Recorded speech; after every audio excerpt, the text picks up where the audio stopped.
Hello guys, welcome to my artifacts class. This is class number 30. ಇವತ್ತಿನ class ನಲ್ಲಿ ನಾನು to ಮತ್ತು for ಮಧ್ಯದಲ್ಲಿರುವ ಡಿಫರೆನ್ಸ್ ನ ಹೇಳ್ಕೊಡ್ತೀನಿ.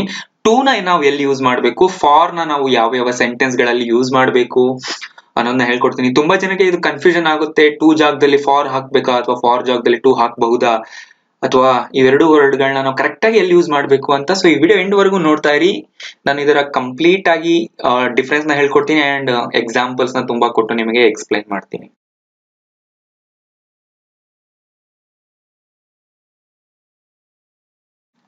ವಿಡಿಯೋ ಕೆಳಗಿರುವ ಸಬ್ಸ್ಕ್ರೈಬ್ ಬಟನ್ ಕ್ಲಿಕ್ ಮಾಡಿ, ಹಾಕೋ ಪಕ್ಕದಲ್ಲಿರುವ ಬೆಲ್ ಐಕಾನ್ ಪ್ರೆಸ್ ಮಾಡಿ. ರೀತಿ ಮಾಡೋದ್ರಿಂದ ನನ್ನ ಮುಂದಿನ ವಿಡಿಯೋಗಳ ನೋಟಿಫಿಕೇಶನ್ಸ್ ಅಂಡ್ ಅಪ್ಡೇಟ್ಸ್ ನಿಮಗೆ ಸಿಗ್ತಾ ಇರುತ್ತೆ. ಈಗ ಆಲ್ರೆಡಿ ಸಬ್ಸ್ಕ್ರೈಬ್ ಮಾಡಿದ್ರೆ ಅದರ ಅವಶ್ಯಕತೆ ಇಲ್ಲ. ಸೊ ಕೇಸ್ ನಂಬರ್ 1, ಫಸ್ಟ್ ನಾವು ಟು ನ ನೋಡೋಣ. ಟು ಫಸ್ಟ್ ಕೇಸ್ ನಲ್ಲಿ ನಾವು ಎಲ್ಲಿ ಯೂಸ್ ಮಾಡ್ತೀವಿ ಅಂದ್ರೆ ಮೂವ್ಮೆಂಟ್, ಟ್ರಾನ್ಸ್ಫರ್ ಅಥವಾ ಟಾರ್ಗೆಟ್. ನಾವು ಒಂದು ವಸ್ತು ಒಂದು ಕಡೆಯಿಂದ ಮತ್ತೊಂದು ಕಡೆ ಮೂವ್ಮೆಂಟ್ ಆಗ್ತಿದೆ ಅಂದ್ರೆ ಮೂವ್ ಆಗ್ತಾ ಇದೆ, ಹೋಗ್ತಾ ಇದೆ, ಅಥವಾ ಒಬ್ರು ಒಂದು ಪ್ರದೇಶಕ್ಕೆ ಹೋಗ್ತಾ ಇದ್ದಾರೆ ಅನ್ನೋದನ್ನ ಹೇಳಬೇಕು ಅಂದಾಗ ನಾವು ಟು ಯೂಸ್ ಮಾಡ್ತೀವಿ. ಅಥವಾ ಒಂದು ವಸ್ತು ಒಂದ್ ಕಡೆಯಿಂದ ಮತ್ತೊಂದ್ ಕಡೆಗೆ ಟ್ರಾನ್ಸ್ಫರ್ ಆಗ್ತಿದೆ ಅಂದಾಗ ಕೂಡ ನಾವು ಟು ಯೂಸ್ ಮಾಡ್ತೀವಿ. ಆ ಒಂದು ಟಾರ್ಗೆಟ್ ಎಲಿಮೆಂಟ್ ನ ಹೇಳಬೇಕು ಅಂದಾಗ, ರೈಟ್? ಒಂದು ವಸ್ತು ಅಥವಾ ಒಂದು ಸ್ಥಳನ ನಾವು ಟಾರ್ಗೆಟ್ ಮಾಡಿ ಹೇಳಬೇಕು ಅಂದಾಗ ಟು ನ ನಾವು ಯೂಸ್ ಮಾಡ್ತೀವಿ. ಸೊ ಮೂವ್ಮೆಂಟ್ ಆಗ್ಬೇಕಿಲ್ಲಿ. ಒಬ್ರು ವ್ಯಕ್ತಿಗಳಾಗಿರಬಹುದು ಅಥವಾ ಒಂದು ವಸ್ತು ಆಗಿರಬಹುದು, ಒಂದ್ ಜಾಗದಿಂದ ಮತ್ತೊಂದ್ ಜಾಗಕ್ಕೆ ಮೂವ್ ಆಗ್ತಿದ್ದಾರೆ ಅಥವಾ ಏನಾದ್ರೂ ಒಂದು ವಸ್ತು ಮೂವ್ ಆಗ್ತಿದೆ ಅನ್ನುವ ಸಿಚುವೇಶನ್ ಗಳಲ್ಲಿ ನಾವು ಟು ನ ಯೂಸ್ ಮಾಡ್ತೀವಿ. For example, I will go to the college. ನೋಡಿ, I will go to the college ನಲ್ಲಿ ಟು ಬಂದಿದೆ. ಕಾಲೇಜ್ಗೆ, ಟು ದ ಕಾಲೇಜ್ ಅಂದ್ರೆ ಕಾಲೇಜ್ಗೆ, ನಾನು ಕಾಲೇಜ್ಗೆ ಹೋಗ್ತೀನಿ. ಸೊ ಇಲ್ಲಿ ಒಬ್ಬ ವ್ಯಕ್ತಿ ಅಂದ್ರೆ ನಾನು ಕಾಲೇಜ್ಗೆ ಮೂವ್ ಆಗ್ತಾ ಇದ್ದೀನಿ ಅನ್ನೋದನ್ನ ಹೇಳ್ತಾ ಇದ್ದೀನಿ, ಆದ್ರಿಂದ ಟು ದ ಕಾಲೇಜ್ ಬಂದಿದೆ. ಅದೇ ರೀತಿಗ she went to the temple, ಅವಳು ಟೆಂಪಲ್ಗೆ ಹೋದಳು. ಸೊ ಟು ಅಂದ್ರೆ ಗೆ ಅಂತಾನು ನೆನ್ಪಿಟ್ಕೊಳ್ಳಿ. ಎಲ್ಲೆಲ್ಲಿ ನೀವು ಕನ್ನಡದಲ್ಲಿ ಗೆ ಅಂತ ಹೇಳಿ ಪದಗಳನ್ನ ಯೂಸ್ ಮಾಡ್ತಾರೆ ಅಲ್ಲಿ ಟು ಯೂಸ್ ಮಾಡಿ ಅಷ್ಟೇ. She went to the temple, ಆಕೆ ಟೆಂಪಲ್ಗೆ ಹೋದಳು, ಆಕೆ ದೇವಸ್ಥಾನಕ್ಕೆ ಹೋದಳು, right? Please give this book to him, ಈ ಬುಕ್ ಅನ್ನು ಅವನಿಗೆ ಕೊಡು. Please give this book to him. ಇಲ್ಲೇನಿದೆ, ಬುಕ್ ಏನಾಗ್ತಿದೆ, ಮೂವ್ ಆಗ್ತಿದೆ ಅಲ್ವಾ, ಬುಕ್ ಅಥವಾ ಟ್ರಾನ್ಸ್ಫರ್ ಆಗ್ತಿದೆ, ನನ್ನಿಂದ ಅವನಿಗೆ ಹೋಗ್ತಾ ಇದೆ. ಸೊ ಗೆ ಅಂತ ಬಂದಿದೆ, ಆದ್ರಿಂದ ಇಲ್ಲಿ to him, please give this book to him. Talk to me, ನೋಡಿ ಟಾಕ್ ಟು ಮೀ ಅಂದ್ರೆ ನನ್ ಜೊತೆ ಮಾತಾಡು ಅಂತ. ಸೊ ಟಾಕ್ ಟು ಮೀ ಅಂದ್ರೆ ನನಗೆ ಮಾತಾಡು ಅಂತ ನೀವು ಎಕ್ಸಾಕ್ಟ್ ಟ್ರಾನ್ಸ್ಲೇಷನ್ ಮಾಡಬಹುದು. ಬಟ್ ಇಲ್ಲಿ ಇಂಟೆನ್ಷನ್ ಏನು ಅಂದ್ರೆ ನನ್ ಜೊತೆ ಮಾತಾಡು ಅಂತ ನೀವು ಯಾರಿಗಾದ್ರೂ ಹೇಳ್ಬೇಕು ಅಂದ್ರೆ ಸಿಂಪಲ್ ಆಗಿ ಹೇಳಿ ಟಾಕ್ ಟು ಮೀ ಅಂತ. ಅಂದ್ರೆ ಅರ್ಥ ನನ್ ಜೊತೆ ಮಾತಾಡು, ನನ್ ಜೊತೆ ಕನ್ವರ್ಸೇಷನ್ ಮಾಡು. ಸೊ ಇಲ್ಲಿ ಟು ಮೀ ಅನ್ನೋದು ಟಾರ್ಗೆಟ್ ಆಗ್ತಿದೆ, ನಾನು ಅಂತ, right? I will talk to Rahul, ಈ ರೀತಿನೂ ಹೇಳ್ಬಹುದು. ನೀವು ಬೇರೆಯವನ ಜೊತೆ ನೀವು ಮಾತಾಡ್ಬೇಕು ಅಂತ ಹೇಳುವಾಗ ನೀವು ಹೇಳಿ I will talk to Rahul ಅಂತ. ಅಂದ್ರೆ ನಾನು ರಾಹುಲ್ ಜೊತೆ ಮಾತಾಡ್ಬೇಕು ಅಥವಾ ನಾನು ರಾಹುಲ್ ಜೊತೆ ಮಾತಾಡ್ತೀನಿ, ರೈಟ್? ಇದು ಐ ವಿಲ್ ಬಂದಿರೋದ್ರಿಂದ ಫ್ಯೂಚರ್ ಟೆನ್ಸ್ ನಲ್ಲಿ, ಸಿಂಪಲ್ ಫ್ಯೂಚರ್ ಟೆನ್ಸ್ ನಲ್ಲಿ ಇದೆ sentence. I will talk to Rahul ಅಂದ್ರೆ ನಾನು ರಾಹುಲ್ ಜೊತೆ ಮಾತಾಡ್ತೇನೆ ಫ್ಯೂಚರ್ ನಲ್ಲಿ. ಲಿಸನ್ ಟು ದಿಸ್ ಅಂದ್ರೆ ಇದನ್ನ ಕೇಳು. ಸೊ ಲಿಸನ್ ಅಂತ ಬಂದಾಗ ನಾವು ನಾರ್ಮಲಿ ಟು ನ ಯೂಸ್ ಮಾಡೇ ಮಾಡ್ತೀವಿ. Listening to the songs, listening to him, listen to this. So listen ಅಂತ ಬಂದಾಗ ನಾರ್ಮಲಿ ನಾವು ಟು ನ ಯೂಸ್ ಮಾಡ್ತೀವಿ, ಬಟ್ ಎಲ್ಲಾ ಸಿಚುವೇಶನ್ ಅಲ್ಲೂ ಅಲ್ಲ. ಜನರಲಿ ಏನಾದ್ರೂ ಕೇಳ್ತಿದೀವಿ ಅಂದಾಗ ನೀವು ಲಿಸನ್ ನ ಯೂಸ್ ಮಾಡಿ. ಲಿಸನ್ ಟು ದಿಸ್ ಅಂದ್ರೆ ಇದನ್ನು ಕೇಳು. ಸೊ ಇಲ್ಲೂ ಕೂಡ ನಾವು ಟು ನ ಯೂಸ್ ಮಾಡ್ತೀವಿ, ಬಟ್ ಇಲ್ಲಿ ಯಾವ್ದು ಗೆ ಅನ್ನುವ ಟ್ರಾನ್ಸ್ಲೇಷನ್ ಇಲ್ಲ. ಇದಕ್ಕೆ ಕೇಳು ಅಂತ ಹೇಳಕ್ ಬರಲ್ಲ, ಇದನ್ನು ಕೇಳು. ಬಟ್ ಈ ಮೇಲಿರುವ ಮೂರು ಸಿಚುವೇಶನ್ ಅಲ್ಲಿ ಮೂವ್ಮೆಂಟ್ ಆಗ್ತಿದೆ, ಒಂದು ಪ್ರದೇಶಕ್ಕೆ ಒಬ್ರು ಹೋಗ್ತಿದ್ದಾರೆ ಅಥವಾ ಒಂದು ವಸ್ತು ಹೋಗ್ತಿದೆ, ಆಗ ನಾವು ಟು ಯೂಸ್ ಮಾಡ್ತೀವಿ. Next, he sat next to Rahul. ಇದೊಂದು ಸ್ಪೆಷಲ್ ಸೆಂಟೆನ್ಸ್, ಇದು ಸ್ವಲ್ಪ ಡಿಫರೆಂಟ್ ಆಗಿದೆ ನೋಡಿ. He sat next to Rahul ಅಂದ್ರೆ ಅವನು ರಾಹುಲ್ ನ ಪಕ್ಕದಲ್ಲಿ ಕುಳಿತುಕೊಂಡ. ಸೊ ಪಕ್ಕದಲ್ಲಿ ಕುಳಿತುಕೊಂಡ, ಪಕ್ಕದಲ್ಲಿ ನಡೀತು, ಪಕ್ಕದಲ್ಲಿದೆ ಅಂತ ನೀವು ಹೇಳ್ಬೇಕು ಅಂದಾಗ ಈ ರೀತಿನೇ ಹೇಳ್ಬೇಕು, next to. He sat next to Rahul ಅಂದ್ರೆ ಅವನು ರಾಹುಲ್ ನ ಪಕ್ಕದಲ್ಲಿ ಕುಳಿತುಕೊಂಡ. ಸೊ ನೀವ್ ಯಾವ್ದೇ ಸಿಚುವೇಶನ್ ಅಲ್ಲಿ ಪಕ್ಕದಲ್ಲಿ ಅಂತ ಹೇಳ್ಬೇಕು ಅಂದಾಗ ನೆಕ್ಸ್ಟ್ ಟು ಅಂತ ಹೇಳಿ. ಫಾರ್ ಎಕ್ಸಾಂಪಲ್, ಈಗ ನೋಡಿ, the college is located next to the bus stand. College is located next to the bus stand ಅಂದ್ರೆ ಅರ್ಥ ಕಾಲೇಜ್ ಬಸ್ ಸ್ಟ್ಯಾಂಡ್ ನ ಪಕ್ಕದಲ್ಲಿ ಇದೆ. ಗೊತ್ತಾಯ್ತಲ್ಲ? ಇನ್ನಷ್ಟು ಎಕ್ಸಾಂಪಲ್ ನೋಡೋಣ. ಕೇಸ್ ನಂಬರ್ 2 ಇನ್ಫಿನಿಟಿವ್ ಸೆಂಟೆನ್ಸಸ್ ಗಳಲ್ಲಿ ತುಂಬಾ ಜನ ಕೇಳಿದ್ರು ಇನ್ಫಿನಿಟಿವ್ ಸೆಂಟೆನ್ಸ್ ಗಳನ್ನ ಹೇಳಿ, ಇನ್ಫಿನಿಟಿವ್ ವರ್ಬ್ಸ್ ನ ಹೇಳಿ ಅಂತ. ಸೊ ನಾನು ಈ ಒಂದು ಸಿಚುವೇಶನ್ ಅಲ್ಲೇ ಹೇಳ್ತಾ ಇದೀನಿ. ಇನ್ಫಿನಿಟಿವ್ ಸೆಂಟೆನ್ಸ್ ಗಳಲ್ಲೂ ನಾವು ಟು ನ ಯೂಸ್ ಮಾಡ್ತೀವಿ. ಏನ್ ಇನ್ಫಿನಿಟಿವ್ ಸೆಂಟೆನ್ಸಸ್ ಅಂದ್ರೆ ಯಾವ ಸೆಂಟೆನ್ಸ್ ನಲ್ಲಿ ಟು ಪ್ಲಸ್ ಬೇಸ್ ವರ್ಬ್ ಬರುತ್ತೆ ಆ ಸೆಂಟೆನ್ಸ್ ಗಳನ್ನ ಇನ್ಫಿನಿಟಿವ್ ಸೆಂಟೆನ್ಸಸ್ ಅಂತೀವಿ. ಟು ಪಕ್ಕದಲ್ಲಿ ಒಂದು ವರ್ಬ್ ಬರುತ್ತೆ. ಈಗ ನೋಡಿ example, I want to eat grapes. I want to eat grapes ಅಂದ್ರೆ ನೋಡಿ ಟು ಬಂದಿದೆ, ಈಟ್ ಬಂದಿದೆ. ಟು ಇಲ್ಲಿ ನಾವೀಗ ಡಿಸ್ಕಸ್ ಮಾಡ್ತಾ ಇರುವಂತಹ ಪದ. ಈಟ್ ಅನ್ನೋದು ಬೇಸ್ ವರ್ಬ್. ಯಾವಾಗ್ಲೂ ಕೂಡ ವರ್ಬ್ ಸಿಂಪಲ್ ಪ್ರೆಸೆಂಟ್ ಟೆನ್ಸ್ ಅಲ್ಲೇ ಇರುತ್ತೆ. ಪಾಸ್ಟ್ ಟೆನ್ಸ್ ಅಲ್ಲಿ ಅಥವಾ ಪಾಸ್ಟ್ ಪಾರ್ಟಿಸಿಪಲ್ ನಲ್ಲಿ ಆಗೋದಿಲ್ಲ. Right? I want to eat grapes, I want to drink water, I want to walk there, ಈ ರೀತಿಯಾಗಿ. ಸೊ ಗೊತ್ತಾಯ್ತಲ್ಲ? ಇಲ್ಲೇನಂದ್ರೆ ನೋಡಿ ಐ ವಾಂಟ್ ಅಂತ ಇದೆ. ಸೊ ಇದು ಕೂಡ ಒಂದು ವರ್ಬ್ ಆಗುತ್ತೆ, ಬಟ್ ಮೇನ್ ವರ್ಬ್ ಇಲ್ಲಿ eat. I want to eat grapes.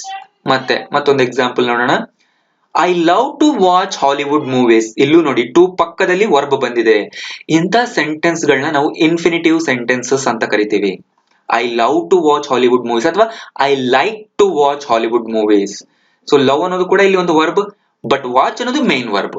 ನೆನ್ಪಿಟ್ಕೊಳ್ಳಿ, ಟು ಆದ್ಮೇಲೆ ಇಮ್ಮಿಡಿಯೇಟ್ ಆಗಿ ಒಂದು ವರ್ಬ್ ಬಂದ್ರೆ ಅದು ಬೇಸ್ ಫಾರ್ಮ್ ನಲ್ಲಿ ಇದ್ರೆ, ಬೇಸ್ ಫಾರ್ಮ್ ಅಂದ್ರೆ ಅರ್ಥ ಪಾಸ್ಟ್ ಪಾರ್ಟಿಸಿಪಲ್ ನಲ್ಲೂ ಇರೋದಿಲ್ಲ, ಪಾಸ್ಟ್ ಟೆನ್ಸ್ ಅಲ್ಲೂ ಇರೋದಿಲ್ಲ, ನಾರ್ಮಲ್ ಸ್ಟೇಟಸ್ ನಲ್ಲಿ ಇರುತ್ತೆ ಅದು. Right? I love to watch Hollywood movies ಅಥವಾ like to watch Hollywood movies. Next, she loves to travel. ನೋಡಿ ಟು ಬಂದಿದೆ, ಟು ಮುಂದೆ ಮತ್ತೊಂದು ವರ್ಬ್ ಬಂದಿದೆ. ಶಿ ಲವ್ಸ್ ಟು ಟ್ರಾವೆಲ್ ಅಂದ್ರೆ ಆಕೆಗೆ ಪ್ರಯಾಣ ಮಾಡೋದು ಅಂದ್ರೆ ಇಷ್ಟ. Next, she decided to go. ನೋಡಿ ಶಿ ಡಿಸೈಡೆಡ್ ಟು ಗೋ ಅಂದ್ರೆ ಅವಳು ಹೋಗೋದಿಕ್ಕೆ ತೀರ್ಮಾನ ಮಾಡಿದ್ದಾಳೆ. ಸೊ ಪ್ರತಿಯೊಂದ್ರಲ್ಲೂ ನಾವು ಏನನ್ನ ಮಾಡ್ತೀವಿ ಅಂತ ಇಲ್ಲಿ ಹೇಳ್ತಿದೀವಿ. ಎಲ್ಲ ಸೆಂಟೆನ್ಸ್ ನ ನೀವು ಅನಲೈಸ್ ಮಾಡಿ ನೋಡಿ. ನಾವು ಏನನ್ನ ಮಾಡ್ತೀವಿ ಅಥವಾ ಏನನ್ನ ಮಾಡಕ್ ಹೋಗ್ತೀವಿ ಅನ್ನೋದು ಎಲ್ಲ ಸೆಂಟೆನ್ಸ್ ಗಳಿದೆ. ಸೊ ಆಗ ಏನ್ ಮಾಡ್ಬೇಕು ನೀವು? ಟು ಹಾಕಿ ಪಕ್ಕದಲ್ಲಿ ಇಮಿಡಿಯೇಟ್ ಆಗಿ ಟು ನೆಕ್ಸ್ಟ್ ಅಲ್ಲಿ ಒಂದು ವರ್ಬ್ ನ ಹಾಕಿ ಅಷ್ಟೇ. ನೆಕ್ಸ್ಟ್ ನೋಡಿ, my dream is to become a lecturer. My dream is to become a lecturer. ಇಲ್ಲೂ ಕೂಡ ಟು ನಂತರ ವರ್ಬ್ ಬಂದಿದೆ ಅಂದ್ರೆ ಅರ್ಥ ನನ್ನ ಕನಸು ಲೆಕ್ಚರರ್ ಆಗಬೇಕನ್ನೋದು. ನೋಡಿ ಟು ಪಕ್ಕದಲ್ಲೇ ಬೇಸ್ ವರ್ಬ್ ಬಂದಿದೆ. ಮತ್ತು ನೋಡಿ, I told you to write the answer. ಇಲ್ಲೂ ಕೂಡ ನಾನು ನಿನಗೆ ಆನ್ಸರ್ ಬರೆಯೋದಕ್ಕೆ ಹೇಳಿದೆ. Next, you must learn to speak English. ನೀನು ಇಂಗ್ಲಿಷ್ ನ ನೀನ್ ಕಲಿಲೇಬೇಕು ಇಂಗ್ಲಿಷ್ ನ ಓದೋದಕ್ಕೆ. Right? You must learn to speak English. Next, it is not difficult to learn English language. English language ಕಲಿಯೋದು ಕಷ್ಟ ಅಲ್ಲ. ರೈಟ್? ಸೊ ಈ ಎಲ್ಲಾ ಸೆಂಟೆನ್ಸ್ ಗಳನ್ನ ನೀವು ಗಮನಿಸಿ, ಎಲ್ಲದರಲ್ಲೂ ಟು ಬಂದಿದೆ ಪ್ಲಸ್ ಬೇಸ್ ವರ್ಬ್ ಬಂದಿದೆ. To verb, to verb, to verb. Right? ಎಲ್ಲದರಲ್ಲೂ ಅಷ್ಟೇ ಅಲ್ವಾ? ಸೊ ಟು ನಂತರ ಇಮಿಡಿಯೇಟ್ ಆಗಿ ವರ್ಬ್ ಬರುತ್ತೆ. ಇಲ್ಲೂ ಕೂಡ ನಾವು ಟು ನ ಯೂಸ್ ಮಾಡ್ತೀವಿ. ಈ ಸಿಚುವೇಶನ್ ಏನಂತೀವಿ ನಾವು? ಸೆಂಟೆನ್ಸ್ ಗಳನ್ನ ಏನಂತೀವಿ? Infinitive sentences. Third case, to specify the time. Time ನ ಸ್ಪೆಸಿಫೈ ಮಾಡಬೇಕು ಅಂದಾಗ್ಲೂ ಕೂಡ ನಾವು ಟು ನ ಯೂಸ್ ಮಾಡ್ತೀವಿ. ಹೇಗೆ? ಈಗ ನೋಡಿ, 7 to 8 ಅಂದ್ರೆ ಅರ್ಥ 7 ರಿಂದ 8 ಗಂಟೆ ಅಂತ. ಸೊ ನಾರ್ಮಲ್ ಆಗಿ ನಾವು ಸಿಂಪಲ್ ಆಗಿ ಹೇಳ್ತೀವಿ. ಸೊ ನಿಮ್ ಕ್ಲಾಸ್ ಯಾವಾಗಿದೆ ಅಂತ ಯಾರಾದ್ರೂ ಕೇಳ್ತಾರೆ, 7 to 8 ಅಂತ ಹೇಳ್ತೀರಾ. ಸೊ ಇಲ್ಲೂ ಕೂಡ ಟು ಯೂಸ್ ಆಗ್ತಿದೆ. ಅಂದ್ರೆ ಒಂದು ಟೈಮ್ ಪೀರಿಯಡ್ ನ ಸ್ಪೆಸಿಫೈ ಮಾಡಬೇಕು ಅಂದಾಗ. ಅಥವಾ ಈ ರೀತಿ ಹೇಳ್ಬೋದು ನೀವು, ಮಂಡೇ ಟು ಫ್ರೈಡೆ ಅಂದ್ರೆ ಮಂಡೇ ಇಂದ, ಸೋಮವಾರದಿಂದ ಶುಕ್ರವಾರದವರೆಗೂ. ಇದು ಒಂದು ಟೈಮ್ ಅಲ್ವಾ? 5 days ಟೈಮ್. ಸೊ ನೋಡಿ ಇಲ್ಲೂ ಕೂಡ ಟು ಅನ್ನೋದು ಬಂದಿದೆ. ಅಂದ್ರೆ ಒಂದು ಪಾಯಿಂಟ್ ಆಫ್ ಟೈಮ್ ಇಂದ ಮತ್ತೊಂದು ಪಾಯಿಂಟ್ ಆಫ್ ಟೈಮ್ ನ ನೀವು ಸ್ಪೆಸಿಫೈ ಮಾಡಿ ಹೇಳ್ಬೇಕು ಅಂದಾಗ್ಲೂ ಕೂಡ ಟು ನ ಯೂಸ್ ಮಾಡಿ. ನೆಕ್ಸ್ಟ್ ಇನ್ನೊಂದ್ ತರನು ನಾವು ಟೈಮ್ ನ ಹೇಳ್ತೀವಿ. ಹೇಗೆ? It is 10 minutes to 8 o'clock. It is 10 minutes to 8 o'clock ಅಂದ್ರೆ ಅರ್ಥ ಈಗ 7:50 ಆಗಿದೆ. ಸೊ 7:50 ಆಗಿದೆ ಅಂದ್ರೆ ಇನ್ನ 8 o'clock ಗೆ ಎಷ್ಟು ಮಿನಿಟ್ಸ್ ಇದೆ? 10 minutes ಇದೆ ಅಲ್ವಾ? ಸೊ 7:50 ನ ಇಂಗ್ಲಿಷ್ ಅಲ್ಲಿ ಈ ರೀತಿ ಕೂಡ ಹೇಳ್ತಾರೆ. What is the time now ಅಂತ ಯಾರಾದ್ರೂ ಕೇಳಿದಾಗ, ಆಗ 7:50 ಆಗಿದ್ರೆ ಅಥವಾ 6:50 ಎಷ್ಟೋ ಆಗಿದ್ರೆ ನೆಕ್ಸ್ಟ್ ಅವರ್ ಆಗೋದಿಕ್ಕೆ ಎಷ್ಟು ಟೈಮ್ ಇದೆಯೋ ಎಷ್ಟು ಮಿನಿಟ್ಸ್ ಇದೆಯೋ ಅಷ್ಟನ್ನ ನೀವು ಹೇಳ್ಬೇಕು. ಫಾರ್ ಎಕ್ಸಾಂಪಲ್ ಈಗ 7:50 ಆಗಿದೆ ಅಂದ್ರೆ 10 minutes to 8 o'clock. ಅಥವಾ 7:45 ಆಗಿದ್ರೆ 15 minutes to 8 o'clock. ಈ ರೀತಿ ಹೇಳ್ಬಹುದು. Next it's 10 to 8. ಈ ರೀತಿ ಕೂಡ ನೀವು ಹೇಳ್ಬೋದು. ನಿಮ್ಗೆ ತುಂಬಾ ಉದ್ದ ಅನ್ಸಿದ್ದೆ 10 minutes to 8 o'clock ಅಂದ್ರೆ ನೀವು ಸಿಂಪಲ್ ಆಗಿ ಹೇಳಿ ಇಟ್ಸ್ 10 to 8. ಅಂದ್ರೆ ಅವ್ರಿಗೆ ಅರ್ಥ ಆಗೋಗುತ್ತೆ 8 ಗಂಟೆ ಇನ್ನೂ 10 ನಿಮಿಷ ಇದೆ ಅಂತ. 10 to 8 ಅಂದ್ರೆ 10 ಗಂಟೆಯಿಂದ 8 ಗಂಟೆವರೆಗೂ ಅಲ್ಲ. ಅವರು ಟೈಮ್ ಕೇಳಿದಾಗ ನೀವು ಈ ರೀತಿ ಹೇಳ್ಬೇಕು. ಗೊತ್ತಾಯ್ತಲ್ಲ? ಈ 7 to 8 ಅನ್ನೋದು ನೋಡಿ ಅಂದ್ರೆ 7 ಗಂಟೆಯಿಂದ 8 ಗಂಟೆವರೆಗೂ ಅಂತ ಇದು ಹೇಳ್ತಿದೆ. ಇಟ್ ಇಸ್ 10 to 8 ಅಂದಾಗ ನೀವು ಯಾವಾಗ ಹೇಳ್ಬೇಕು? ಇದು ಯಾರಾದ್ರೂ ನಿಮ್ಗೆ ಟೈಮ್ ನ ಕೇಳಿದಾಗ. ಅರ್ಥ ಆಯ್ತಲ್ಲ? ನೋಡಿ ಇಟ್ಸ್ ಅನ್ನೋ ಪದನೂ ಸೇರಿಸ್ಬೇಕು ನೀವು. ಇಟ್ಸ್ 10 to 8 ಅಂದ್ರೆ ಅರ್ಥ 8 ಗಂಟೆಗೆ ಇನ್ನು 10 ನಿಮಿಷ ಇದೆ. ರೈಟ್. ಈಗ ನೋಡೋಣ ನಾವು ಮಾಡುವಂತಹ some common mistakes.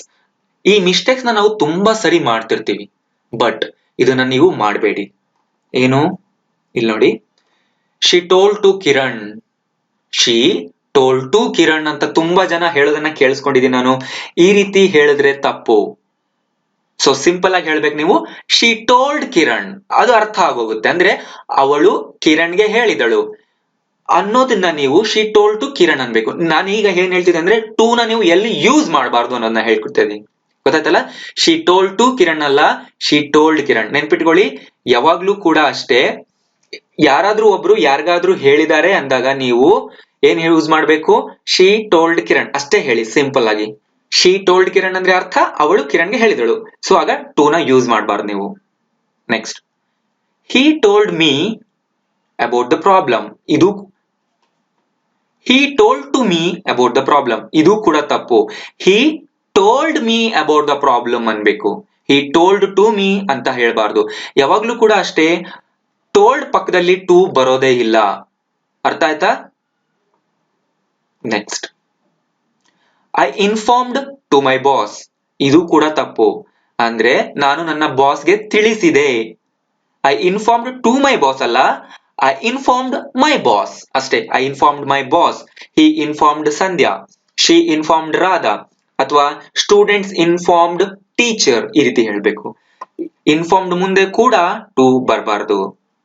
Next, Radha answered to all the questions correctly. ಇಲ್ಲೂ ಕೂಡ ನಾವು ತಪ್ಪು ಮಾಡ್ತೀವಿ. ಆನ್ಸರ್ಡ್ ಟು ದ ಕ್ವೆಶ್ಚನ್ಸ್ ಅನ್ಬಾರ್ದು. Radha answered all the questions correctly. Answered all the questions ಅಂದ್ರೇನೆ ಅರ್ಥ ಆಗೋಗುತ್ತೆ ಅಲ್ಲಿ. ಟು ಆನ್ಸರ್ಡ್ ಮುಂದೆ ಕೂಡ ಟು ಬರಬಾರ್ದು. Next, we will discuss about the problem. ನೋಡಿ, ಈ ರೀತಿ ಕೂಡ ಹೇಳ್ತಾರೆ, we will discuss about the problem ಅನ್ಬಾರ್ದು. ಡಿಸ್ಕಸ್ ಮತ್ತೆ ಪ್ರಾಬ್ಲಮ್ ಅನ್ನೋ ವರ್ಡ್ಗಳು ಬಂದಾಗ ಅಬೌಟ್ ಬರೋದಿಲ್ಲ. ಏನ್ ಹೇಳ್ಬೇಕು? We will discuss the problem ಅನ್ಬೇಕು. ಡಿಸ್ಕಸ್ ಮುಂದೆ ಯಾವಾಗ್ಲೂ ಅಬೌಟ್ ಬರೋದಿಲ್ಲ. We will discuss the problem, we will discuss the game. ಈ ರೀತಿನೇ ಹೇಳ್ಬೇಕು ನೀವು. ಓಕೆ, ಯಾವಾಗ್ಲೂ ಕೂಡ ಡಿಸ್ಕಸ್ ಮುಂದೆ ಅಬೌಟ್ ಹಾಕ್ಬೇಡಿ. ಗ್ರಾಮ್ಯಾಟಿಕಲಿ ತಪ್ಪಾಗುತ್ತೆ. Next, I will contact to him ಅಂತೀವಿ. ಇದು ಕೂಡ ತಪ್ಪು. I will contact him. ನಾನು ಅವನನ್ನು ಸಂಪರ್ಕಿಸುತ್ತೇನೆ ಅನ್ಬೇಕು. ಗೊತ್ತಾಯ್ತಲ್ಲ? ಸೊ ಎಲ್ಲಾ ಕಡೆನೂ ನಾವು ಟೂ ನ ಹಾಕ್ಬಿಡ್ತೀವಿ, ಬಟ್ ಇಲ್ಲಿ ಹಾಕ್ಬಾರ್ದು ನೀವು. ನೆನ್ಪಿಟ್ಕೊಳ್ಳಿ, ಯಾವಾಗ ಟೋಲ್ಡ್ ಬರುತ್ತೆ ಅಂಡ್ ಇನ್ಫಾರ್ಮ್ಡ್ ಬರುತ್ತೆ, ಆನ್ಸರ್ಡ್ ಬರುತ್ತೆ, ಡಿಸ್ಕಸ್ ಬರುತ್ತೆ ಮತ್ತು ಕಾಂಟ್ಯಾಕ್ಟ್ ಬರುತ್ತೆ, ಅದರ ಮುಂದೆ ಟೂ ಯೂಸ್ ಮಾಡಬಾರ್ದು. ಗೊತ್ತಾಯ್ತಲ್ಲ? ರೈಟ್. ಈಗ ನೆಕ್ಸ್ಟ್, ಫಾರ್ ನ ಎಲ್ಲೆಲ್ಲಿ ಯೂಸ್ ಮಾಡ್ತೀವಿ ನೋಡೋಣ. Case number 1, when doing something for someone's benefit.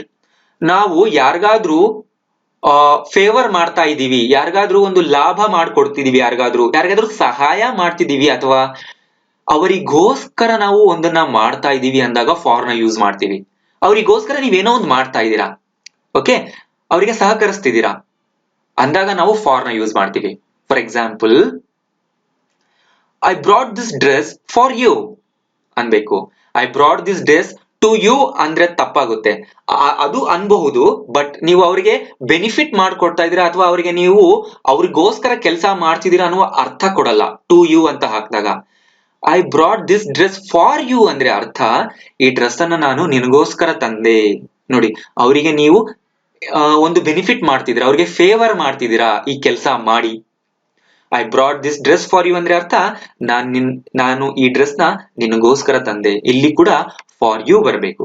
ಅಥವಾ ಯಾರ್ದಾದ್ರೂ ಹೆಸರು ಹಾಕಿ, I brought this dress for Hemant, I brought this dress for Kiran, I brought this dress for Sandhya.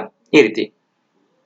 Next, I will do the homework for you ಅಂದ್ರೆ ಅರ್ಥ, ಈ home work ನಾನು ನಿನಗೆ ಮಾಡ್ಕೊಡ್ತೀನಿ. ನೀವು ಅವ್ರಿಗೆ ಫೇವರ್ ಮಾಡ್ತಿದ್ದೀರಾ ಅಲ್ವಾ, ಅವ್ರಿಗೆ ಒಂದು ಬೆನಿಫಿಟ್ ಮಾಡ್ಕೊಡ್ತಿದ್ದೀರಾ, ಅವ್ರಿಗೋಸ್ಕರ ಮಾಡ್ತಿದ್ದೀರಾ ಅಲ್ವಾ. I will do this homework for you ಅನ್ಬೇಕು, ಟು ಯು ಅಂದ್ರೆ ತಪ್ಪು. Next, he open the door for me ಅಂದ್ರೆ ಅವನು ತುಂಬಾ ಕೈಂಡ್ ಆಗಿದ್ದ, ಅವನು ರೈಟ್, ಅವ್ನು ನಾನು ಹೋಗ್ತಾ ಇದ್ದೆ ನನ್ಗೋಸ್ಕರ ಬಾಗಿಲ್ನ ಕೂಡ ತೆಗ್ದ ಅಂತ ನೀವು ಹೇಳ್ಬೇಕಾದಾಗ ಹೇಳಿ he open the door for me, ಅವ್ನು ನನ್ಗೋಸ್ಕರ ಬಾಗಿಲ್ ತೆಗ್ದ, ನಾನು ಒಳಗಡೆ ಹೋದೆ. Apples are good for health, apples are good for health, ಆಪಲ್ಗಳು ದೇಹಕ್ಕೆ ಒಳ್ಳೆಯದು ಅಥವಾ ಆರೋಗ್ಯಕ್ಕೆ ಒಳ್ಳೆಯದು. ಸೊ ನಮ್ಮ ಆರೋಗ್ಯಕ್ಕೆ ಬೆನಿಫಿಟ್ ಆಗ್ತಿದೆ ಅಂದಾಗ್ಲೂ ಕೂಡ ನಾವು ಫಾರ್ ನ ಯೂಸ್ ಮಾಡ್ತೀವಿ. Next, I don't care for him, ನಾನು ಅವನ ಬಗ್ಗೆ ಚಿಂತೆ ಮಾಡೋದಿಲ್ಲ, ನಾನು ಅವನ ಬಗ್ಗೆ ಯೋಚನೆ ಮಾಡೋದಿಲ್ಲ. I don't care for him, I don't care for him ಅನ್ನೋದನ್ನ ನೀವು ಯೂಸ್ ಮಾಡಬಹುದು. ನೆನ್ಪಿಟ್ಕೊಳ್ಳಿ ನೋಡಿ, ಈ ಜಾಗದಲ್ಲಿ ನೀವು ಬೇರೆ ಬೇರೆ ವರ್ಡ್ ಗಳನ್ನ ಹಾಕಿ ನೀವು ಮತ್ತಷ್ಟು ಸೆಂಟೆನ್ಸ್ ಗಳನ್ನ ಮಾಡಬಹುದು. Apples are good for health ಅಂತಿದೆ, ನೀವು ಈ ರೀತಿ ಹೇಳ್ಬಹುದು cigarette is bad for health ಅಂತ ಅಲ್ವಾ. ಸೊ ನೀವಾಗಿ ನೀವೇ ಜಾಸ್ತಿ ಸೆಂಟೆನ್ಸ್ ಗಳನ್ನ ಮಾಡ್ತಾ ಹೋಗಿ. Next, I have a surprise for you ಅಂದ್ರೆ ನಾನ್ ನಿನಗೊಂದು ಸರ್ಪ್ರೈಸ್ ನ ತಂದಿದ್ದೀನಿ, ನನ್ನ ಹತ್ರ ಒಂದು ಸರ್ಪ್ರೈಸ್ ಇದೆ ನಿನಗೋಸ್ಕರ. Next, why should I do this for him, ನಾನು ಇದನ್ನ ಅವನ್ಗೆ ಯಾಕೆ ಮಾಡ್ಲಿ, ಅವನಿಗೋಸ್ಕರ ಯಾಕೆ ಮಾಡ್ಲಿ. ನೀವ್ ಯಾರ ಹತ್ರ ಜಗಳ ಆಡಿರ್ತೀರಾ, ಬೇರೆಯವ್ರು ಯಾರೋ ಬಂದು ಈ ಕೆಲಸನ ಅವನಿಗೆ ಮಾಡ್ಕೊಡು ಅಂತ ಹೇಳಿದಾಗ ನೀವು ಹೇಳ್ತಿರ್ತೀರಲ್ವ ನಾನ್ ಯಾಕೆ ಮಾಡ್ಲಿ ಅವನಿಗೆ ಅಂತ. ಸೊ ಅದನ್ನ ಇಂಗ್ಲಿಷ್ ಅಲ್ಲಿ ಹೇಗೆ ಹೇಳ್ತೀವಿ ಅಂದ್ರೆ why should I do this for him ಅಂದ್ರೆ ಅರ್ಥ ಇದನ್ನ ಯಾಕೆ ನಾನು ಅವನಿಗೆ ಮಾಡ್ಕೊಡ್ಲಿ, ರೈಟ್. ಸೊ ನಿಮ್ಗೆ ಇವತ್ತೊಂದು ಕೆಲಸ ಕೊಡ್ತೀನಿ ನಾನು, ಅದೇನಂದ್ರೆ ನಾವು ಟೂ ನಲ್ಲಿ 3 ವಿಧದ ಸೆಂಟೆನ್ಸ್ ಗಳನ್ನ ಮಾಡಿದ್ವಿ, ಫಾರ್ ನಲ್ಲೂ ಕೂಡ ನಾವು 3 ಸಿಚುವೇಶನ್ ಗಳಲ್ಲಿ ಸೆಂಟೆನ್ಸ್ ಗಳನ್ನ ಮಾಡೋದನ್ನ ಹೇಳ್ಕೊಡ್ತಾ ಇದ್ದೀನಿ. ಸೊ ನೀವು ಪ್ರತಿಯೊಬ್ರು ಟೂ ನಲ್ಲಿ 3 ಸೆಂಟೆನ್ಸ್ ಮತ್ತು ಫಾರ್ ನಲ್ಲಿ 3 ಸೆಂಟೆನ್ಸ್ ಮಾಡಿ ಕೆಳಗಡೆ ಕಾಮೆಂಟ್ ಬಾಕ್ಸ್ ನಲ್ಲಿ ಟೈಪ್ ಮಾಡಿ, ಅದು ಸರಿ ಇದೆಯೋ ಇಲ್ವೋ ಅನ್ನೋದನ್ನ ನಾನು ರಿಪ್ಲೈ ಮಾಡ್ತೀನಿ. ಸೊ ಆಗ ನೀವೆಷ್ಟು ಕಲ್ತಿದ್ದೀರಿ ಅನ್ನೋದು ಗೊತ್ತಾಗುತ್ತೆ, ರೈಟ್. ಸೊ ಇಲ್ಲಿರೋ ಯಾವುದೇ ಸೆಂಟೆನ್ಸ್ ನ ಕಾಪಿ ಮಾಡಬಾರ್ದು, ನಿಮ್ಮ ಓನ್ ಸೆಂಟೆನ್ಸ್ ನ ನೀವು ಕೆಳಗಡೆ ಕಾಮೆಂಟ್ ಮಾಡಬೇಕು. ಇನ್ನ ಒಂದು 10 ಮಿನಿಟ್ಸ್ ಇದೆ ಅಷ್ಟೇ, ನಾನು ಇದನ್ನ ಮುಗಿಸ್ತಾ ಇದ್ದೀನಿ. ಕೇಸ್ ನಂಬರ್ 2 ನೋಡೋಣ. To tell the purpose or reason, so ಯಾವ್ದಾದ್ರು ಒಂದು ವಸ್ತು ಅಥವಾ ಯಾವ್ದಾದ್ರು ಒಂದು ಕೆಲಸದ ಕಾರಣ ಅಥವಾ ಆ ಒಂದು ವಸ್ತುವಿನ ಬಳಕೆಯನ್ನ ನೀವು ಹೇಳಬೇಕು ಅಂದಾಗ ಫಾರ್ ನ ಯೂಸ್ ಮಾಡಬೇಕು. ಹೇಗೆ ಇಲ್ಲಿ ನೋಡಿ, a knife is used for cutting, ಚಾಕುವನ್ನು ಕೊಯ್ಯುವುದಕ್ಕಾಗಿ ಬಳಸುತ್ತೇವೆ, ಚಾಕುವಿನಿಂದ ನಾವು cut ಮಾಡ್ತೀವಲ್ವಾ.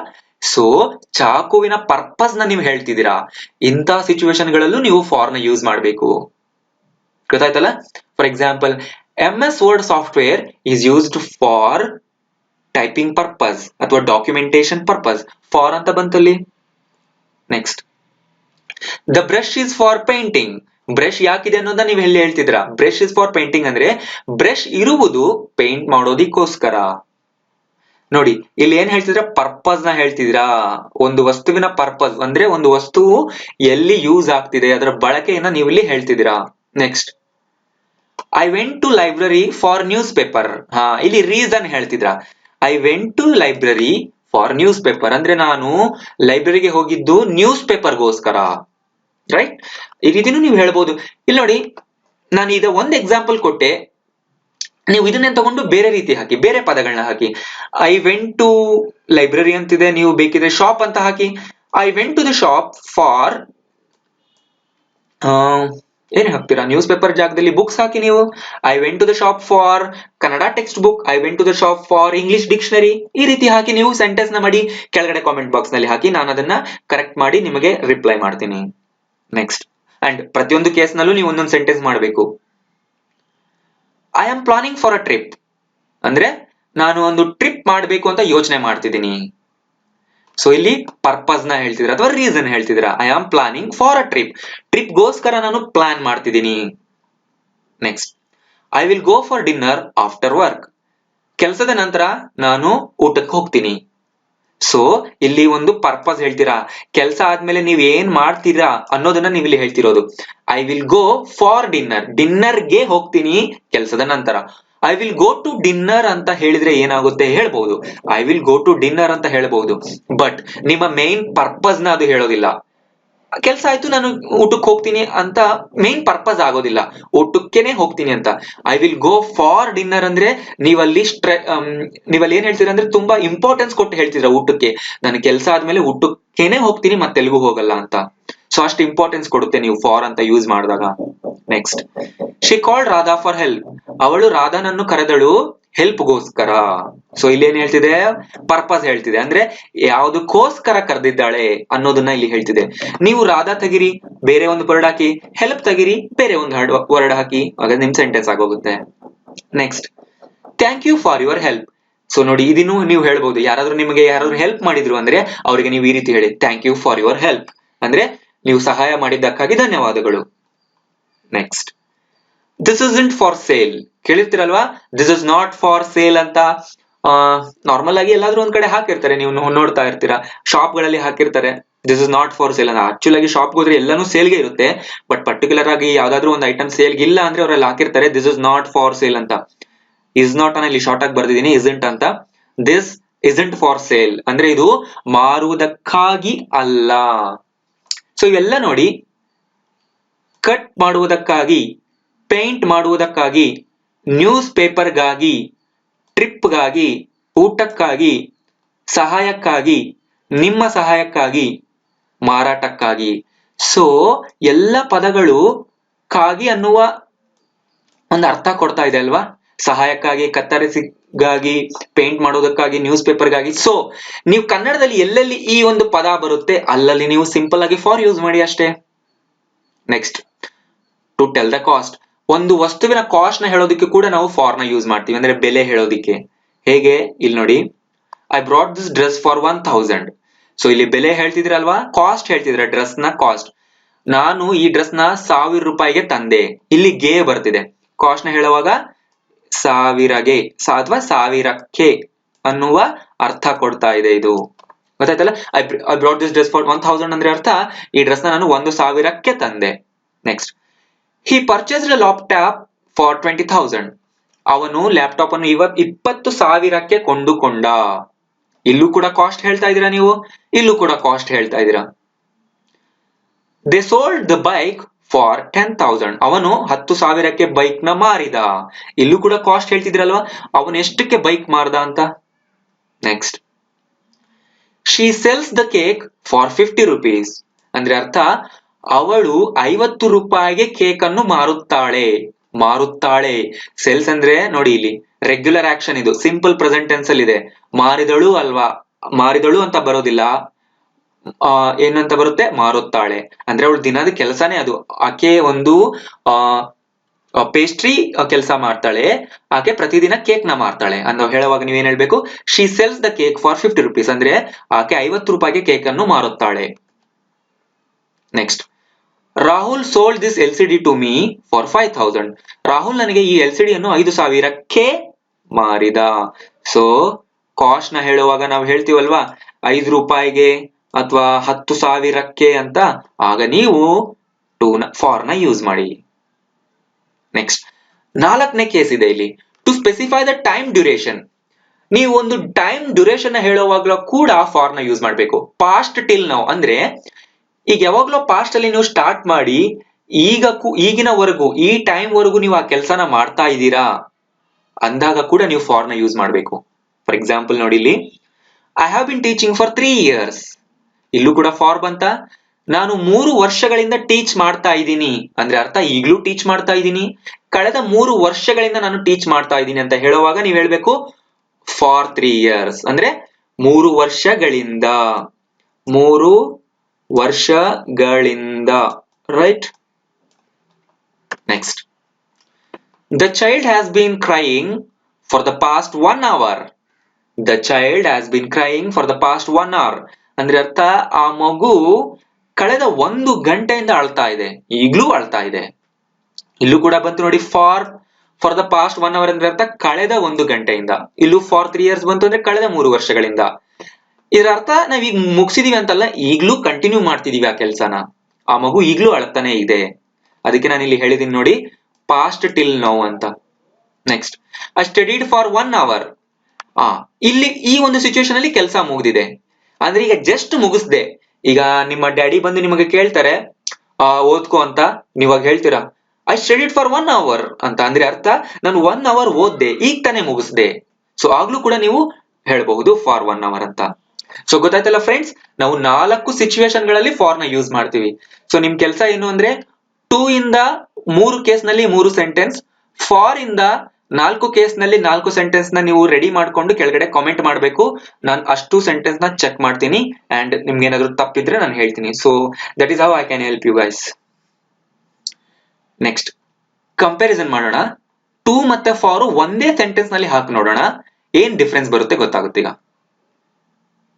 I went to the market to buy apples. Apple ನ ಕೊಳ್ಳುವುದಕ್ಕಾಗಿ ನಾನು ಮಾರ್ಕೆಟ್ಗೆ ಹೋದೆ. I went to the market for apples. Apple ಗಳಿಗೋಸ್ಕರ ನಾನು ಮಾರ್ಕೆಟ್ಗೆ ಹೋದೆ. ನೋಡಿ ಡಿಫರೆನ್ಸ್ ನೋಡಿ ಇಲ್ಲಿ. I went to the market to buy apples. ನಾನು ಯಾವ ಕೆಲಸಕ್ಕಾಗಿ ಹೋದೆ ಅಂತ ಇಲ್ಲಿ ಹೇಳ್ತಿದ್ದೀನಿ.